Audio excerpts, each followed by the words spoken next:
Pulgarcito, de Charles Perrault. Érase una vez un leñador y una leñadora que tenían 7 hijos, todos ellos varones. El mayor tenía 10 años y el menor solo 7. Seguramente no salgan las cuentas. ¿Tantos hijos en tan poco tiempo? Pero es que a la esposa del leñador le cundía la tarea, pues los hacía de 2 en 2. Esta pequeña gran familia eran muy pobres y sufrían mucho para dar de comer a sus 7 hijos, razón por la cual eran una pesada carga, pues todavía ninguno podía aún ganarse la vida. Además, sufrían porque el menor de sus hijos, que era muy pequeñito, y cuando llegó al mundo no era más gordo que, mira tu mano, que tu dedito pulgar, por lo cual lo llamaron Pulgarcito. Pulgarcito era muy delicado y no hablaba palabra alguna, siendo esto interpretado por su familia como una especie de retraso o algo parecido, lo que en realidad era un rasgo de la bondad de su alma, lo cual le hacía único y especial. El pobre Pulgarcito era la diana de todos sus hermanos para echarle la culpa de todo y pagar así siempre los platos rotos de ellos. Sin embargo, Pulgarcito era el más inteligente, listo y vivaz de todos sus hermanos. Y se hablaba poco, en cambio, escuchaba mucho. Sobrevino un año lleno de dificultades económicas para la familia, y pasaron tanta hambre que esta pobre pareja de leñadores llegaron a la desesperada conclusión de que debían deshacerse de sus vástagos. Una noche, estando los niños acostados, el leñador sentado con su mujer junto al fuego, le dijo: Querida, eres consciente de que no podemos alimentar a nuestros hijos, ¿verdad? No puedo soportar más cómo se retuercen de hambre y escucho rugir el vacío de sus estómagos a leguas de mí. Estoy decidido. Voy a dejarlos perderse mañana en el bosque. Será justo en el momento que estén entretenidos haciendo montones de atados de astillas, cuando solo tendremos que huir sin que nos vean. exclamó la leñadora. ¿En serio serías capaz de abandonar a tus hijos en el bosque para que se pierdan y no volver a verlos jamás? Por mucho que su marido le hiciera ver su gran pobreza, ella no podía permitirlo. Era pobre, sí, pero era su madre. Sin embargo, al pensar en el dolor que sería para ellos verlos morir de hambre, aceptó la solución con resignación y fue a acostarse llorando ahogadamente para no despertar a sus hijos. Pero de lo que no se percataron sus padres fue de que Pulgarcito estaba oyéndolo todo, pues habiendo escuchado desde su cama el murmullo de sus padres hablar de asuntos serios, se hubo levantado muy despacito de la cama para escucharlo mejor, e intrigado caminó en silencio hasta situarse justo debajo del taburete de su padre, para oírlo todo. Después volvió a la cama de nuevo, sin ser visto, pero se le quitó el sueño, pensando un plan para salvarse él y sus hermanos de la repentina trampa de sus padres. Así que, cuando estaban todos profundamente dormidos y alguno que otro roncando, se levantó de madrugada y fue hasta la orilla de un riachuelo donde se llenó los bolsillos con guijarros blancos. Y enseguida regresó a casa. A la mañana siguiente, partieron todos juntos hacia el bosque, y Pulgarcito no dijo nada a sus hermanos de lo que sabía. ¿Quién sabe? A lo mejor sus padres se echaban atrás. Fueron a un bosque lleno, llenísimo de árboles, donde a 10 pasos de distancia no se veían unos a otros. El leñador se puso a cortar leña, y sus niños a recoger astillas para hacer atados. El padre y la madre, viéndolos concentrados en su tarea, se alejaron de ellos sutilmente sin hacerse notar, y luego echaron a correr por un pequeño sendero desviado. Cuando los niños se dieron cuenta y se vieron solos, se pusieron a bramar y a llorar a mares. Pulgarcito los dejaba gritar, sabiendo muy bien por dónde volverían a casa, pues al caminar había, sí, dejado caer a lo largo del camino los guijarros blancos que llevaba en el bolsillo.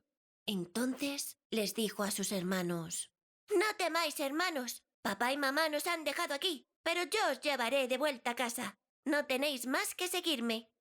Así pues, lo siguieron, y él los condujo a su morada por el mismo camino que habían hecho hacia el bosque. Cuando llegaron a casa, no se atrevieron a entrar. Se pusieron todos junto a la puerta para escuchar lo que hablaban su padre y su madre. Pues, en el momento en que el leñador y la leñadora llegaron a su casa, el señor de la aldea les envió 10 escudos que les estaba debiendo desde hacía mucho tiempo, y cuyo reembolso ellos ya no esperaban. Esto les devolvió la vida, ya que los infelices se morían de hambre. Así que el leñador y la leñadora se fueron en el acto a la carnicería. Y como hacía mucho tiempo que no comían, compraron 3 veces más carne de la que se necesitaba para la cena de 2 personas. Cuando estuvieron saciados, la leñadora dijo: «Ay, ¿qué será de nuestros pobres hijos? Bien pudieran comer con lo que nos ha sobrado. ¡Guillermo! ¡Ay, mujer, qué susto me has dado! Tuya fue la espantosa idea de perderlos en el bosque. Te dije que nos arrepentiríamos. ¿Qué estarán haciendo en ese bosque solos, perdidos y anocheciendo? ¡Lobos! Seguro que los lobos se los han comido ya. Guillermo, eres un inhumano por perder así a tus hijos».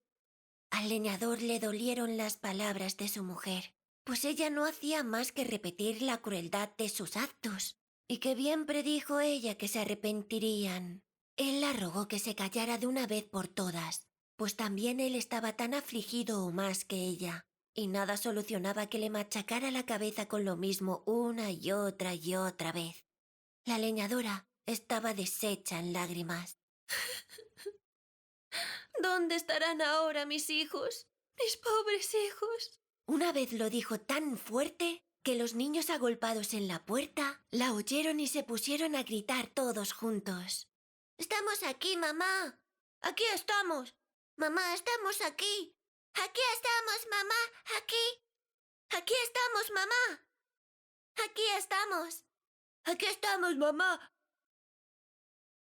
Ella corrió como el rayo a abrirles la puerta y les dijo abrazándolos: «¡Oh, Dios santo! ¡Estáis aquí! ¡Qué contenta estoy de volver a veros, mis queridos y amados hijos! Seguro que estáis cansados y tenéis mucha hambre. Y tú, Piegó, mira cómo estás de embarrado. Ven para limpiarte».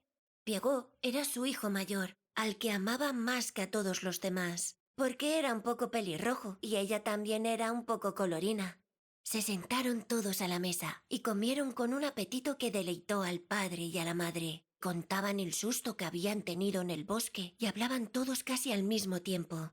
Estas buenas gentes estaban felices de ver nuevamente a sus hijos junto a ellos. Pero esta alegría duró tanto como duraron los 10 escudos. Cuando se gastaron todo el dinero, recayeron en su preocupación anterior y nuevamente decidieron perderlos.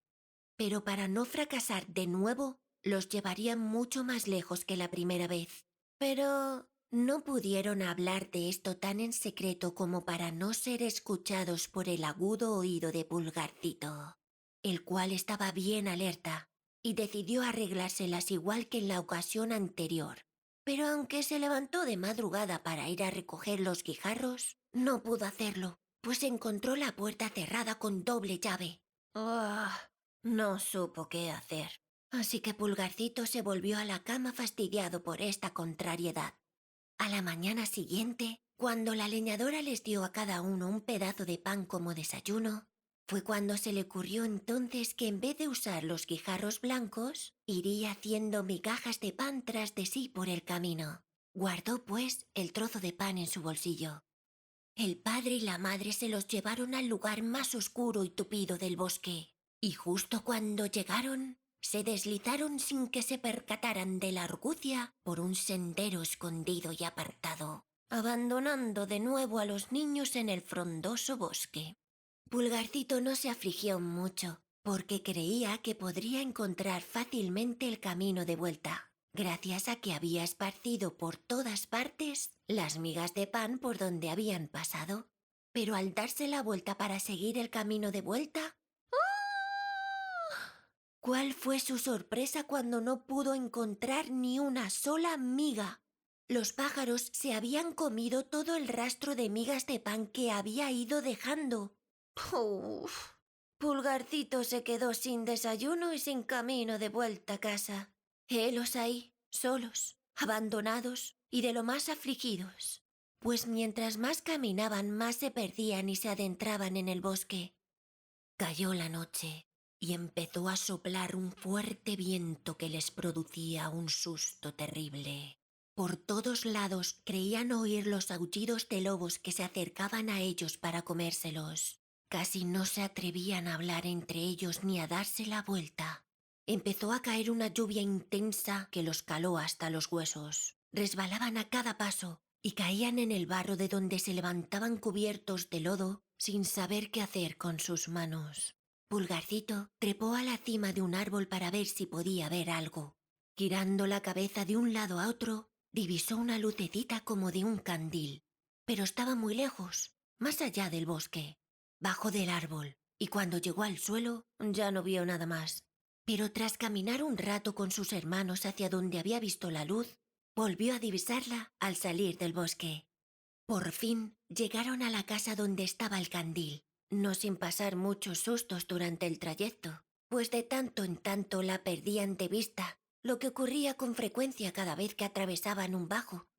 Golpearon la puerta y una buena mujer les abrió. Les preguntó que qué querían, y Pulgarcito les dijo que eran unos pobres niños que se habían extraviado en el bosque y pedían albergue por caridad. La mujer, viéndolos a todos tan lindos, se puso a llorar y les dijo: ¡Ay, mis pobres niños! ¿Dónde han venido a caer? ¿No sabéis que esta es la casa de un ogro que se come a los niños? ¡Ay, señora! Respondió Pulgarcito, que temblaba enterito de arriba abajo, al igual que sus hermanos. ¿Y qué podemos hacer? Los lobos del bosque nos comerán con toda seguridad esta noche si usted no quiere cobijarnos en su casa. Casi que preferimos que sea el señor quien nos coma. Quizás a lo mejor, si usted se lo ruega, se compadezca de nosotros.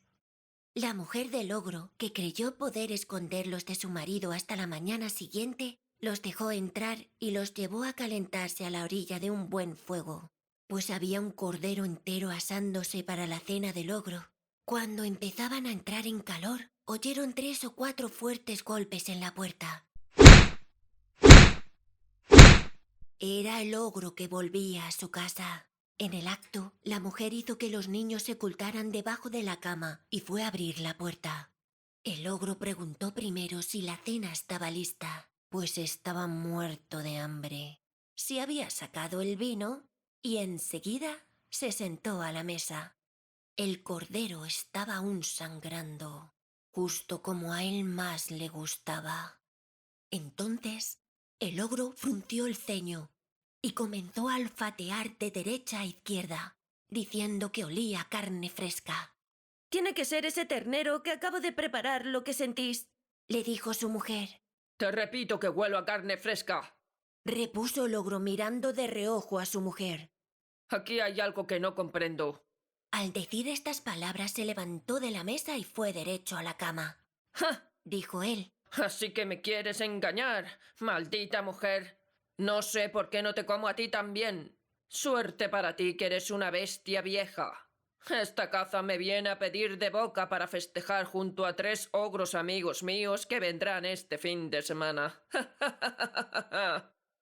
Sacó a los niños de debajo de la cama, uno tras otro. Los pobres se arrodillaron pidiéndole misericordia, pero estaban ante el más cruel de los ogros, quien, lejos de sentir piedad, los devoraba ya con los ojos y decía a su mujer que se convertirían en sabrosos bocados cuando ella les hiciera una buena salsa.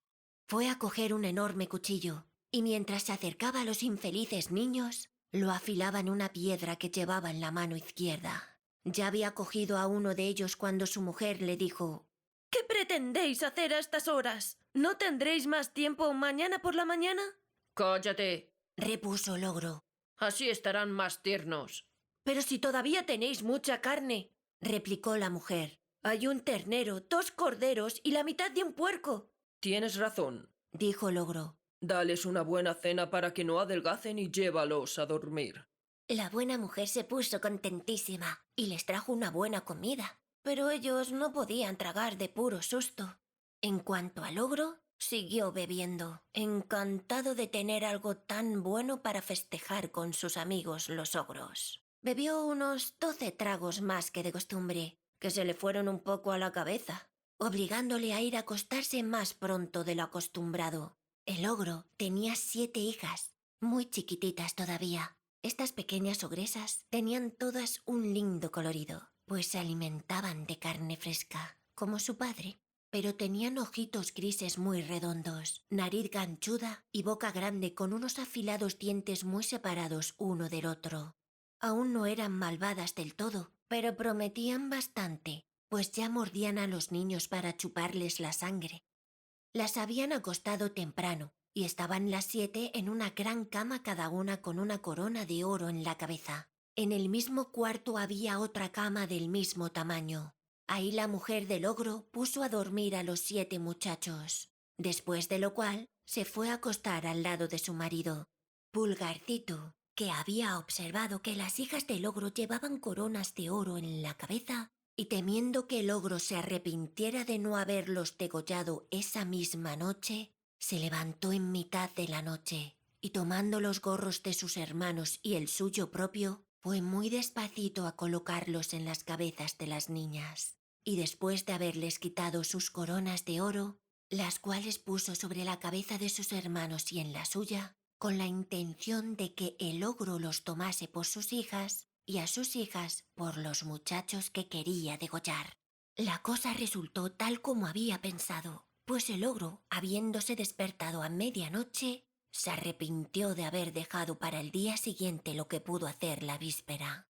Salió bruscamente de la cama y cogiendo su enorme cuchillo, Vamos a ver... ¿Cómo están estos chiquillos? dijo: No demoremos más lo irremediable. No dejes para mañana lo que puedas comer hoy.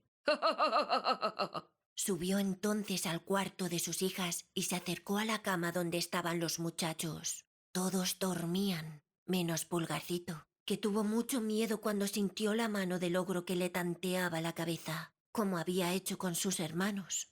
El ogro, que sintió las coronas de oro, Uf, menos mal que me ha dado por comprobarlo. dijo: Buen trabajo habría hecho. Veo que anoche bebí más de la cuenta. Fue entonces a la cama de las niñas donde comprobó con sus manos de ogro gigantes los gorros de los muchachos. ¡Ah! Exclamó. Aquí están nuestros mozuelos. Manos a la obra. Diciendo estas palabras, degolló sin pestañear a sus 7 hijas. Muy satisfecho con su carnicería, Un trabajo fino. volvió a acostarse junto a su mujer. Apenas Pulgarcito oyó los ronquidos del ogro, despertó a sus hermanos y les dijo que se vistieran rápido y lo siguieran. Bajaron con sumo cuidado sin hacer ruido al jardín y saltaron por encima del muro. Corrieron durante toda la noche, siempre tiritando de miedo, sin saber a dónde se dirigían. El ogro, al despertar, dijo a su mujer: Anda, mujer, ve arriba a preparar a esos chiquillos de ayer. La ogresa se sorprendió ante la extraña bondad de sus palabras, pues no entendía muy bien de qué manera debía prepararlos, y creyendo que le ordenaba vestirlos, subió las escaleras, y cuál no sería su asombro al ver a sus 7 hijas degolladas y nadando en un inmenso charco de sangre. La madre ogresa se desmayó al instante, como es lógico. El ogro, viendo que su mujer tardaba demasiado tiempo en realizar la tarea que le había encomendado, subió para ayudarla. Su asombro no fue menor que el de su mujer cuando vio este horrible espectáculo. ¡Ay! ¿Qué hice? Exclamó. Me la pagarán estos desgraciados. Y en el acto. Salpicó con un poco de agua la cara de su mujer y haciéndola volver en sí, Pronto, dame mis botas de 7 leguas le dijo. para ir a agarrarlos. Se calzó las botas y se puso en camino. Y después de haber recorrido un montón de kilómetros de un lado a otro, atinó finalmente con el camino por donde iban los pobres muchachos, que ya estaban a solo 100 pasos de la casa de sus padres. Vieron al ogro ir de cerro en cerro y atravesar ríos con tanta facilidad como si se trataran de arroyuelos. Pulgarcito, que descubrió una roca hueca cerca de donde estaban, hizo entrar a sus hermanos y se metió él también, sin perder de vista lo que hacía el ogro. Este, que estaba agotado de tanto caminar inútilmente, pues las botas de 7 leguas son harto fatigosas, quiso reposar y por casualidad fue a sentarse sobre la roca donde se habían escondido los muchachos. Como no podía más de cansancio, se durmió tras descansar un rato. Y, madre mía, cómo roncaba de fuerte ese ogro. Era tan espantoso, tanto que los niños se asustaron igual que cuando sostuvo aquel enorme cuchillo para cortarles el pescuezo. Pulgarcito sintió menos miedo y les dijo a sus hermanos que huyeran deprisa a la casa mientras el ogro dormía profundamente y que no se preocuparan por él. Sus hermanos le obedecieron. Vaya si le obedecieron, y partieron raudos a casa. Pulgarcito, acercándose al ogro, le sacó suavemente las botas y se las puso rápidamente. Las botas eran bastante anchas y grandes, pero como eran mágicas, tenían el don de adaptarse al tamaño de quien las calzara, de modo que se ajustaron a sus pies y a sus piernas como si hubiesen sido hechas a medida. Partió derecho a la casa del ogro donde encontró a su mujer que lloraba junto a sus hijas degolladas. Su marido, le dijo Pulgarcito, está en grave peligro. Ha sido capturado por una banda de ladrones que han jurado matarlo si él no les da todo su oro y su dinero. En el momento en que lo tenían con el puñal al cuello, me divisó y me dijo que viniera a advertirle del estado en que se encuentra y a decirle que me dé todo lo que tenga disponible en la casa sin guardar nada. Como el asunto apremia, quiso que me pusiera sus botas de 7 leguas para cumplir con su encargo. También como prueba para que usted no crea que estoy mintiendo. La inconsolable mujer, asustadísima, le dio con presura todo lo que tenía, pues este ogro no dejaba de ser un buen marido, aun cuando se comiera a los niños. Pulgarcito, entonces, cargado con todas las riquezas del ogro, volvió a la casa de sus padres, donde fue recibido con la mayor de las alegrías. Y así fueron felices y comieron perdices. Colorín colorado, este cuento se ha acabado.